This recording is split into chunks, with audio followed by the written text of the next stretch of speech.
प्रधानमंत्री महोदय जी ने नया शिक्षा मंत्री चुना।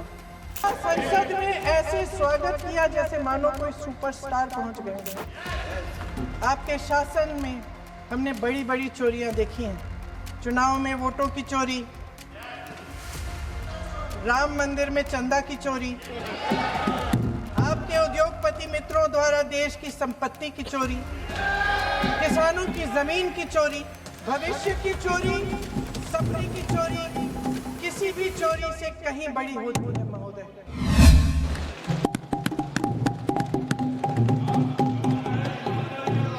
धन्यवाद अध्यक्ष महोदय जी, आपने मुझे इस विषय पर बोलने का मौका दिया। कुछ दिनों पहले हम राम मनोहर लोहिया अस्पताल गए थे।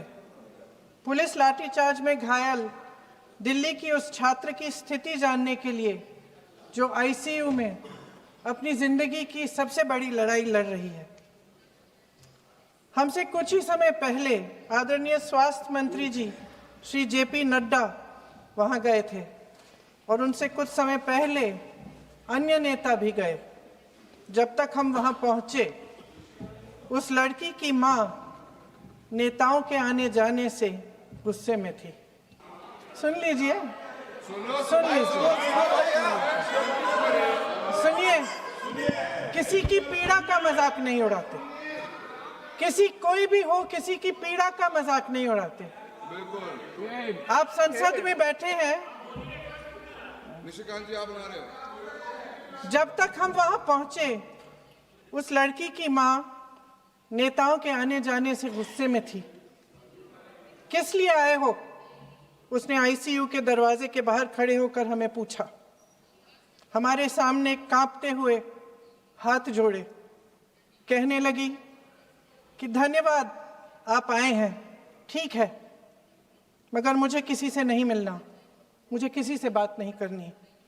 महोदय, उस मां की पीड़ा से उसका पूरा शरीर कांप रहा था, लेकिन उसने दृढ़ आवाज में कहा, सुबह से बड़े बड़े लोग यहां आ रहे हैं, एक के बाद एक वीडियो बना रहे हैं। वह भी आए जिन्होंने मेरी बेटी का ये हाल किया है। किस लिए? उसने हमसे पूछा। किस लिए? मेरी बेटी की बलि तो चढ़ गई है, लेकिन उसे कुछ भी हो जाए तो मैं उसके लिए अपने आप लड़ूंगी। मुझे किसी की मदद नहीं चाहिए, मैं अकेले लड़ लूंगी। महोदय, शायद मुझे यहाँ खड़े होकर सबके सामने ये बात नहीं कहनी चाहिए, मगर उस माँ की गुहार ने मुझे शर्मिंदा किया। उसके दिल के टूटने की वो आवाज़ जो अस्पताल की दीवारों से में गूंज रही थी, मेरे मन में अभी भी गूंज रही है।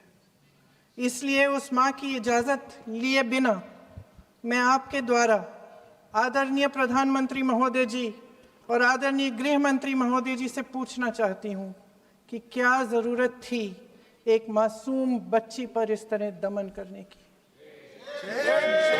क्या ज़रूरत थी उन छात्रों पर आंसू गैस चलवाने की, उन पर लाठियां बरसाने की, उन पर वाटर कैनन्स चलवाने की? क्या ज़रूरत थी उन नौजवान लड़कियों को जलील करते हुए उनके कपड़े फाड़ने की, उनको बेरहमी से गंदी तरह पिटवाने की? देश के युवाओं पर पैलेट गन्स और AK-47 चलवाने की क्या आवश्यकता थी? क्या वे आतंकवादी थे? क्या आतंकवादी हैं? टेररिस्ट हैं? हाँ, कांग्रेस बोल रही है। हाँ, कांग्रेस बोल रही है।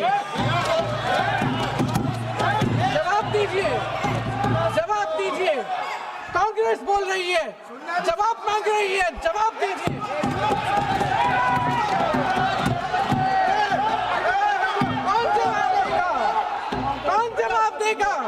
गृह मंत्री जी जवाब देंगे। किसने ऑर्डर दिया? किसने ऑर्डर दिया पैलेट गन्स चलाने के लिए? किसने ऑर्डर दिया? आपके माध्यम से मैं पूछती हूँ अध्यक्ष महोदय, किसने ऑर्डर दिया? प्रधानमंत्री जी ने दिया? गृह मंत्री जी ने दिया? जवाब देंगे? पूरा देश पूछ रहा है, सिर्फ कांग्रेस पार्टी नहीं पूछ रही है, पूरा देश पूछ रहा है। अध्यक्ष महोदय, देश के माता पिता पूछ रहे हैं, छात्र पूछ रहे हैं, अध्यापक पूछ रहे हैं, पूरा देश आज ये पूछ रहा है। और आपकी जिम्मेदारी बनती है कि आप इस सवाल का जवाब दें। क्यों डरते हैं आप इस देश के नौजवानों से? क्यों डरते हैं आप इस देश की बुलंद आवाज से? और उस आवाज को दबाने का हक आपको किसने दिया है? महोदय, ये सदन यहाँ बैठे हुए सांसदों की जागीर नहीं है, ये इस देश की अमानत है। यहाँ बैठे हम सब इस देश की जनता, इस देश के युवाओं, बुजुर्गों, गरीबों, अमीरों और सब धर्मों, सब वर्गों के देशवासियों के सेवक हैं। हम उनके प्रतिनिधि हैं और ये सत्ता हमें उन्होंने ही दी है। इस देश का संविधान हमारी सर आंखों पे, इस देश का लोकतंत्र सर्वोपरि है। इसे ध्वस्त करना पाप है। यह करोड़ों जनता हमसे सिर्फ एक चीज मांगती है, जवाबदेही। इंग्लिश में इसे अकाउंटेबिलिटी कहते हैं। हमें सत्ता देकर, हमें यहां तक लाकर सिर्फ उसकी ये गुहार है कि जो हम करें उसकी भलाई के लिए करें, और अगर उनके साथ अन्याय हो तो हम उनके प्रति जवाबदेह बने और उन्हें न्याय दिलवाएं। पिछले दिनों हजारों बच्चे सड़क पर उतरे, उन्होंने अपनी पीड़ा व्यक्त की। गांधी जी के दिखाए हुए रास्ते पर अहिंसा और सत्य को अपने दिलों में रखते हुए, गाते, मुस्कुराते हुए शांतिपूर्वक प्रदर्शन किया। लोकतंत्र के सबसे पवित्र सिद्धांत के तहत उन्होंने अपनी आवाज उठाने का अधिकार कायम किया। ये उस भारत के बच्चे हैं जो गांव में रहते हैं, जो महानगरों में रहते हैं, जो छोटे कस्बों में, छोटे शहरों में रहते हैं, जहां माँ अपने गहने बेच देती है, पिता अपनी जमीन गिरवी रख देता है, एक परिवार अपनी पूरी जिंदगी की कमाई बच्चे के सपने पर खर्च देता है। और अब उन्हीं बच्चों को लगने लगा है कि आज इस देश में मेहनत से ज्यादा बेईमानी मायने रखती है, मेरिट से ज्यादा पैसा मायने रखता है। तब सिर्फ एक छात्र नहीं हारता, उम्मीद हारती है। इन परेशान बच्चों ने अपनी उम्मीदें आपसे साझा की। उनकी मांगे क्या थी?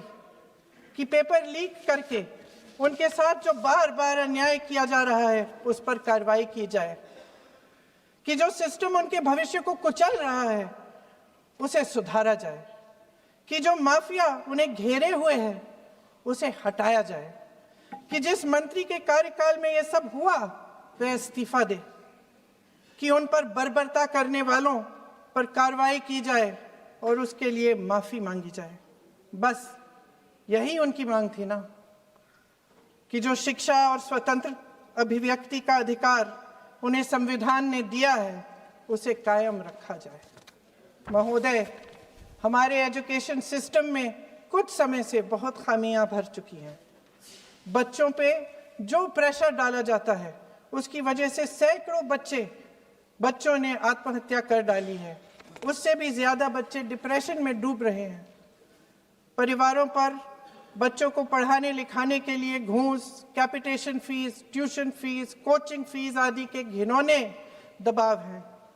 लोन लेने पड़ते हैं, सामान बेचना पड़ता है और उसके बावजूद कोई गारंटी नहीं कि उनके बच्चों के भविष्य मजबूत बन पाएंगे, क्योंकि बेरोजगारी चरम पे है। इस सरकार ने रोजगार पैदा करने वाले सभी सेक्टर्स को लगातार कमजोर किया। एग्जामिनेशन सिस्टम खुद फेल हो गया है। पिछले दशक में 152 पेपर लीक हुए, 750 करोड़ छात्र प्रभावित हुए, मगर एक भी दोषी, एक भी माफिया को सजा नहीं।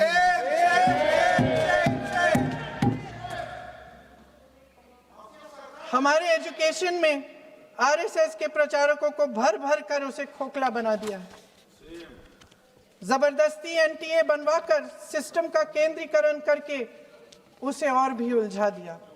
देश के कुल बजट में, हाँ जी जबरदस्ती, आपने अभी अभी सुना तमिलनाडु के हमारे साथी क्या कह रहे थे। देश के कुल बजट में एजुकेशन बजट की हिस्सेदारी हर साल बढ़ाने की बजाय घटती जा रही है।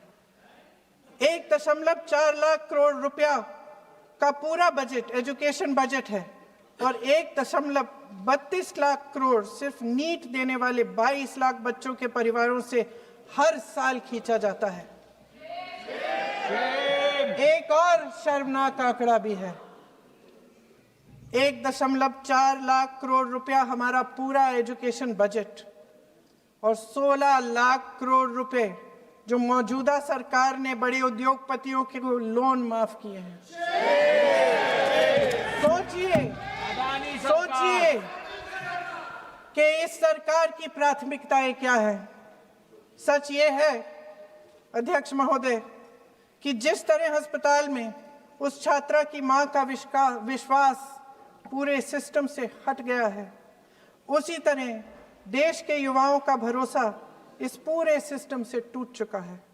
और जब इस तरह देश के भविष्य हमारे युवा निराश होकर सरकार और सिस्टम से अपना भरोसा हटा देते हैं, तो उस भरोसे को फिर से बनाने के लिए सिस्टम के अंदर से जवाब नहीं ढूंढा जा सकता, उसके दायरे से बाहर निकलना पड़ता है, नए सिरे से ठोस प्रयास करने पड़ते हैं। अफसोस की बात यह है अध्यक्ष महोदय कि इतना हो जाने के बाद भी आदरणीय प्रधानमंत्री महोदय जी और उनके साथी इस सच्चाई को समझ नहीं पा रहे हैं। वे अभी भी ये सोच रहे हैं कि पीआर, नैरेटिव चेंज और पालतू मीडिया के सहारे एक बार फिर उनकी नैया पार हो जाएगी। परसों शिक्षा मंत्री जी ने शर्मनाक परिस्थितियों में अपना इस्तीफा दिया और कल यहीं मकर द्वार पर मेरे सत्ता पक्ष के सांसदों ने जिंदाबाद के नारे चिल्लाते हुए उनका संसद में ऐसे स्वागत किया जैसे मानो कोई सुपरस्टार पहुंच गए हैं। विडंबना देखिए महोदय, जब भूतपूर्व शिक्षा मंत्री को मुकुट पहनाया जा रहा था, स्वागत हो रहा था उनका, तब महाराष्ट्र में एक परिवार पेपर लीक पीड़ित अपनी बेटी की आत्महत्या का शोक मना रहा था। आपकी सरकार ने देश के करोड़ों छात्रों को क्या संदेश दिया? आपको किस बात का गौरव है, किस बात का अभिमान है? ये कौन सा अहंकार है? जहां आंखों में शर्म होनी चाहिए वहां बेशर्मी और स्वागत के नगाड़े बजाए रह रहे हैं। एक तरफ मातम है, दुख है, यहां फूल माला डाल रहे हैं। कोई आप पर कैसे यकीन करे? प्रधानमंत्री महोदय जी ने नया शिक्षा मंत्री चुना, एक ऐसे व्यक्ति को इस पद पर आसीन किया जिसने एक गर्भवती महिला के बलात्कारियों की रिहाई पर अपनी सहमति व्यक्त की, खुशी जताई। देश की करोड़ों लड़कियों को प्रधानमंत्री जी ने इससे क्या संदेश दिया? सर, अखबारों में है, अखबार में नहीं। मेरा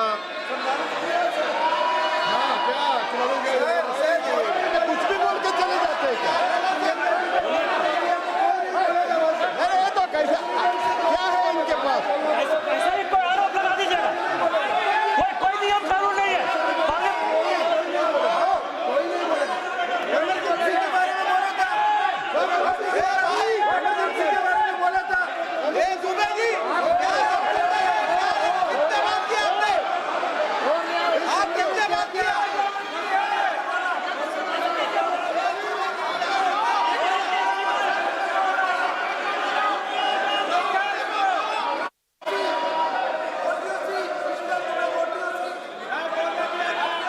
अध्यक्ष महोदय जी, जो श्रीमती प्रियंका वाड्रा गांधी जी बोल रही थी, तो बीच में उनके वहाँ से भी टोका टोकी पहले भी हुए, हमारे यहाँ से भी हुए थे।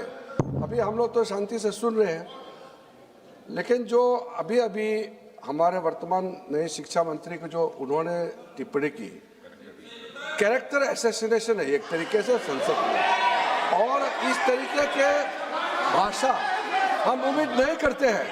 मैं इसमें प्रहलाद जोशी जी ने भी खुद कहा है, एक तो उन्होंने प्रियंका जी ने जो गलत बात कही है रिकॉर्ड पे, उसको रिकॉर्ड से हटा दिया जाए। दूसरा इस तरह का भाषा का इस्तेमाल ना करें। आपने डिबेट से पहले आपने अपील किया कि संसद में डिबेट का स्तर को नहीं गिराने चाहिए। उनके पार्टी के वो सीनियर लीडर है, वो पहली बार चुन के आए हैं, मगर उनके पार्टी में सीनियर है, जिम्मेदारी के साथ बोलना चाहिए।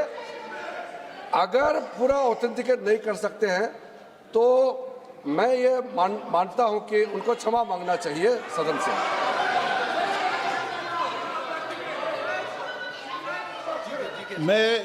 मेरा मत ये है, सदन के अंदर ये सदन सर्वोच्च लोकतांत्रिक संस्था का सदन है, इसका एक एक शब्द हमेशा रिकॉर्ड में रहता है। मैं माननीय सदस्य से आग्रह करूंगा कि बिना तथ्यों के हमें इस तरीके के सदन के पटल पर बात नहीं करनी चाहिए।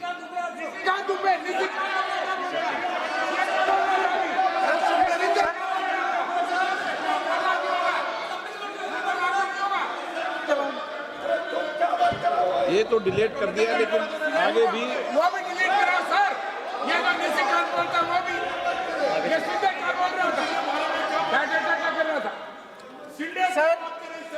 सर जो प्रहलाद जोशी जी ने बिल्किस बानो के बलात्कारियों की रिहाई पर जो बयान दिए, उसका प्रमाण मैं आपको दे दूंगी, मैं भेज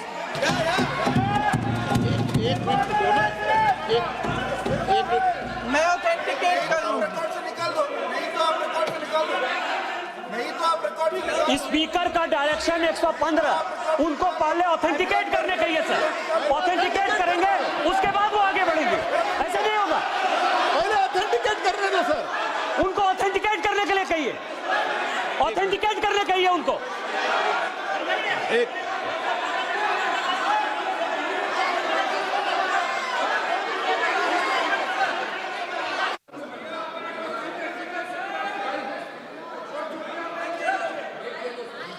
आप उनको बोलने दो, आप मत करो डिस्टर्ब। मैं एक विषय बता दूं, एक मिनट बताऊं।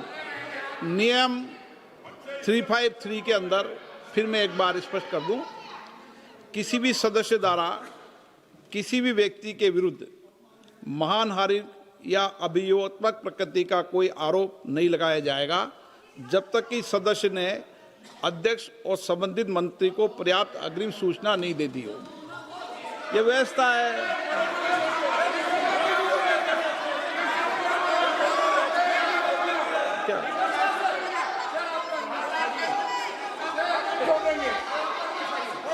House, ma'am, the same house, Honorable Shrikant Bey told, still that is in the record about Indira Gandhi ji. Still that in the record. Still that in the record. Sir, you are not removed, sir. बोलो, आप भी बोल लो। Sir, केसी वेणुगोपाल जी ने जो नाम लिया है और मैं नेहरू जी के बारे में जो बात कहा है मैंने सर, मैं उस पर कायम हूं और मैं किताब जो है ऑथेंटिकेट करने के लिए तैयार हूं। अय्याज थे नेहरू, अय्याज थे। मैं फिर दोबारा रिपीट कर रहा हूं, आई एम अगेन रिपीटिंग। यही फैक्ट है और मैं किताब में ऑथेंटिकेट करके दे रहा हूं। I am authenticating that book.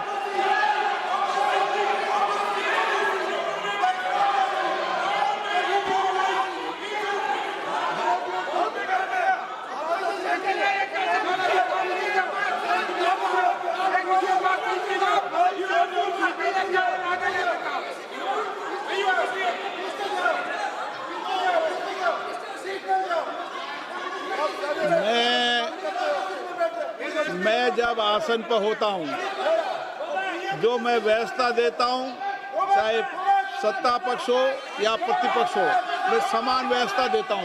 मैं जब आसन पर होता हूं,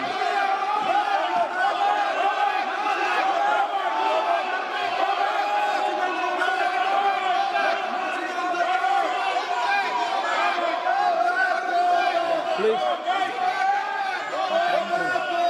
बोलने दो। आप उनको बोलने दें, उनको बोलने दें। नो, अरे आप उनको नहीं बोलने देना चाहते? चलिए 114 प्लीज चाहिए। सर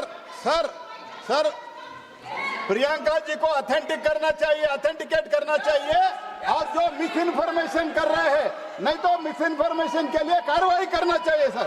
एक कुछ भी बोल के चल सकते हैं क्या? और procedure for the minister the correcting the mistake 114 में अगर वो आपने जो रूल का जिक्र किया 353 में मुझे कोई नोटिस नहीं दिया है, मैं इधर प्रेजेंट हूँ और मैंने ऐसे कैसे बिना ऑथेंटिकेशन बोल सकते मुझे बिना नोटिस दिए हुए।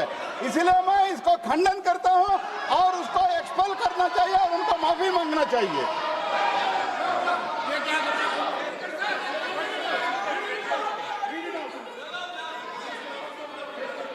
नहीं ये चैप्टर आगे नहीं बढ़ेगा sir.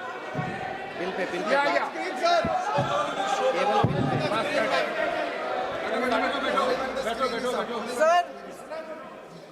Sir here is a newspaper माननीय आर्टिकल। सदस्य, सर पूरा बुकी लेके आए आपने बुकी लेके आ सकता है। Sir written by a respected माननीय journalist. सदस्य, I will authenticate using this, sir. आप माननीय सदस्य प्लीज इसको छोड़ दें। नहीं बात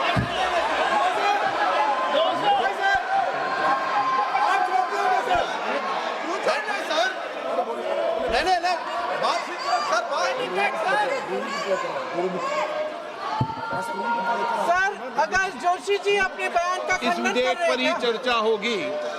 आप इस बयान का खंडन कर रहे हैं क्या नहीं, जोशी जी माननीय से पूछेगा। सदस्य, मैं आपसे फिर आग्रह कर रहा हूं, इस सदन में इस विधेयक पर ही चर्चा होगी। फिर भी नो, ये विधेयक का विषय नहीं है। आप नो, आप बोलो तो विधेयक पे बोलो, ये मेरी अपेक्षा आपसे। प्लीज सर, कभी- छोड़िए, ये रख दो। इस विषय को छोड़िए।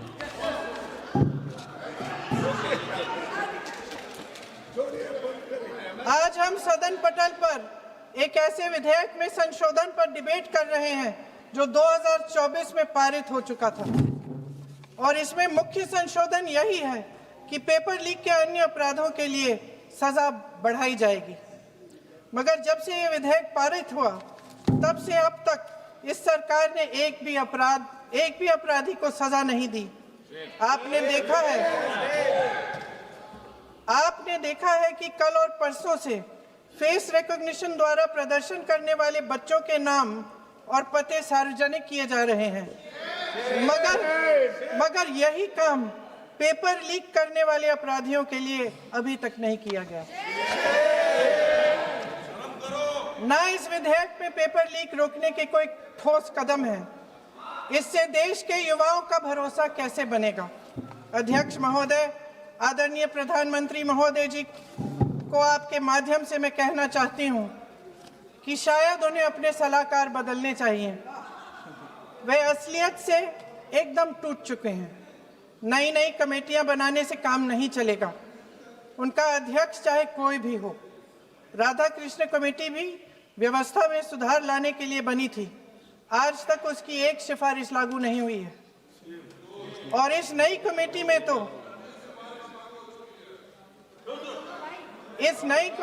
तो एक एक्स-आईबी चीफ, फिर चिल्लाएंगे, एक एक्स-आईबी चीफ, एक आईटी कंपनी के मालिक और एक गौमूत्र के विशेषज्ञ भी हैं।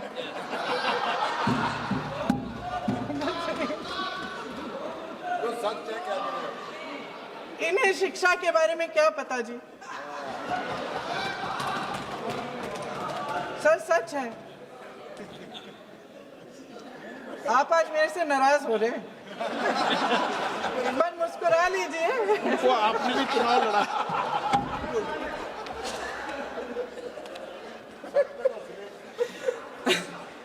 सर फास्ट ट्रैक कोर्ट्स का रिकॉर्ड पहले से ही बहुत खराब है। वैसे भी कल की सुनवाई में सीबीआई का वकील पेश ही नहीं हुआ। संसद में विपक्ष को दोषी ठहराने से, खोखले राजनीतिक खेल खेलने से काम नहीं चलेगा। आप जेन जी का भरोसा वापस जीतना चाहते हैं तो नए एंगल से अपने फोन से नए वीडियो बनाने से नहीं होगा।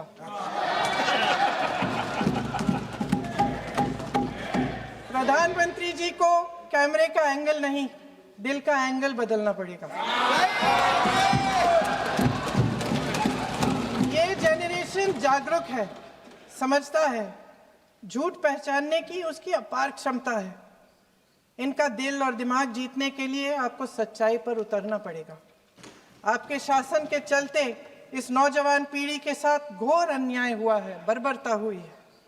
इस सच्चाई को स्वीकार करिए। अपनी जिम्मेदारी से पीछे हटने से काम नहीं चलेगा। आदरणीय प्रधानमंत्री महोदय जी, आपको जिम्मेदारी लेनी पड़ेगी, ठोस कदम उठाने पड़ेंगे। शिक्षा विशेषज्ञों को इकट्ठा कीजिए, छात्रों, अध्यापकों, सभी स्टेक होल्डर्स को साथ लेकर, अन्य विचारधाराओं के थॉट लीडर्स के साथ गहरी चर्चाएं करवाकर एक नई शिक्षा प्रणाली तैयार कीजिए। मौजूदा नेशनल एजुकेशन पॉलिसी में 8 महीने तो एग्जाम चलते हैं, अध्यापकों को पढ़ाने का समय नहीं मिलता। सिर्फ आरएसएस के लोगों से भरने की बजाय सिस्टम को शिक्षित, एजुकेटेड, उन्नत और उदार दृष्टिकोण के लोगों से भी भरिए, जिनकी योग्यता सिर्फ उनकी विचारधारा न हो। रोजगार पैदा करने के सख्त कदम उठाइए, इस पर फोकस करिए। मेडिकल कॉलेजेस की संख्या बढ़ाइए, चिकित्सा शिक्षा का विस्तार कीजिए, ताकि ये बच्चे जो मेहनत कर कर के भी अपने भविष्य नहीं बना पा रहे हैं, एक उज्जवल भविष्य का सपना देख पाए। अध्यक्ष महोदय, छात्रों को सड़क से हटाया जा सकता है, लेकिन उनके सवालों को नहीं। हर लाठी जो किसी लड़की पर, किसी लड़के पर चली है, वे बच्चों की पीठ से ज्यादा सरकार की साख पर पड़ी है। देश के नौजवान न्याय मांग रहे हैं, भीख नहीं। वे यहाँ सरकार गिराने नहीं, अपना भरोसा बचाने के लिए आए थे। अध्यक्ष महोदय, आपके माध्यम से मैं सरकार को कहना चाहती हूँ, अपनी साख बचाइए, अपनी नीयत ठीक करिए, अपनी अकड़ का इलाज कीजिए, अपने वादों पर अमल कीजिए। आपके शासन में हमने बड़ी बड़ी चोरियां देखी हैं। चुनाव में वोटों की चोरी, राम मंदिर में चंदा की चोरी, आपके उद्योगपति मित्रों द्वारा देश की संपत्ति की चोरी, किसानों की जमीन की चोरी, लेकिन सबसे बड़ी चोरी, हाँ ठीक है, सबसे बड़ी चोरी तब हुई। कहिए, बोलिए।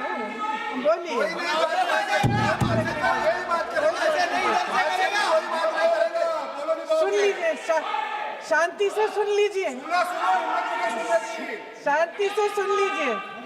आपको मौका मिलेगा, आप जितनी भी चोरियों की बात करना चाहते हैं आप कर लीजिए, अभी मेरा समय है।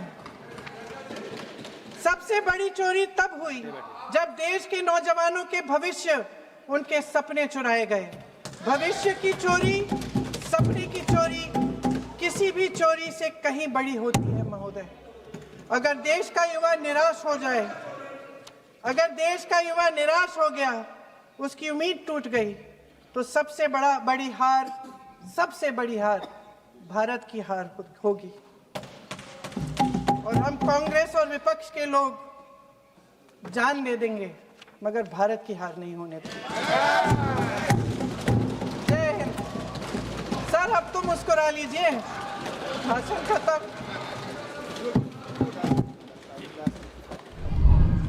ಮತ್ತಷ್ಟು ವಿಶೇಷ ವಿಡಿಯೋಗಳನ್ನು ನೋಡಲು ಮತ್ತು ಹೊಸ ವಿಡಿಯೋಗಳ ಬಗ್ಗೆ ತಿಳಿಯಲು ಈ ದಿನ .com ಯೂಟ್ಯೂಬ್ ಚಾನೆಲ್ ಸಬ್ಸ್ಕ್ರೈಬ್ ಮಾಡಿ ಮತ್ತು ಬೆಲ್ ಐಕಾನ್ ಕ್ಲಿಕ್ ಮಾಡಿ.